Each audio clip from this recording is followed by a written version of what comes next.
നിങ്ങളിൽ എത്ര പേർക്ക് പറയാൻ കഴിയും ഈ യേശുപ്പനുള്ളതുകൊണ്ടാണ് ഞാൻ ജീവിക്കുന്നതെന്ന്? എനിക്ക് പറയാൻ കഴിയും കേട്ടോ. യേശുപ്പനുള്ളതുകൊണ്ടാണ് ഞാൻ ജീവിക്കുന്നത്, ഇല്ലെങ്കിൽ എന്നെ തകർന്നു പോകേണ്ടത്.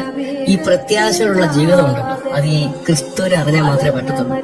എന്ത് വന്നാലും അപ്പൻ എന്റെ കൂടെയുണ്ട്. ഞാൻ ഒന്നേ ഓർത്ത് ഭാരപ്പെടത്തില്ല. എന്റെ അപ്പൻ എന്നെ നടത്തും, എന്റെ അപ്പൻ എന്നെ നയിക്കും. എന്നേക്കാൾ മുമ്പേ എന്റെ ദൈവം അവിടെ ഇറങ്ങും എന്നുള്ളൊരു വിശ്വാസം ഉണ്ട്. അതായി ക്രിസ്തുവിനെ അറിഞ്ഞുള്ള വിശ്വാസം, ആ ക്രിസ്തുവിനെ അറിഞ്ഞുള്ള പ്രത്യാശ അറിയാം. ഈ അപ്പനെ പകുതിക്ക് ഇട്ടച്ച് പോകരുത് കേട്ടോ. കാരണം അങ്ങനെ ഇട്ടച്ച് പോയാൽ ഈ ലോകത്തെ കീഴടക്കുവാനുള്ള ഒരു സ്നേഹമുണ്ട്. അതാ ദൈവത്തിൽ നിന്ന് കിട്ടുന്ന സ്നേഹം, അത് നമ്മളെ നഷ്ടമായി പോകും. അതുകൊണ്ട് അവസാനത്തോളം അവന് വേണ്ടി കാത്തിരിക്കണം. അവൻ നമുക്ക് വേണ്ടി വലിയ കാര്യങ്ങൾ പ്രവർത്തിക്കുന്നുണ്ട്. പക്ഷെ നമുക്ക് വെയിറ്റ് ചെയ്യാൻ മാത്രം പറ്റത്തില്ല. വെയിറ്റ് ചെയ്ത് നോക്കിക്കേ, വിശ്വാസത്തോടെ വെയിറ്റ് ചെയ്യണം.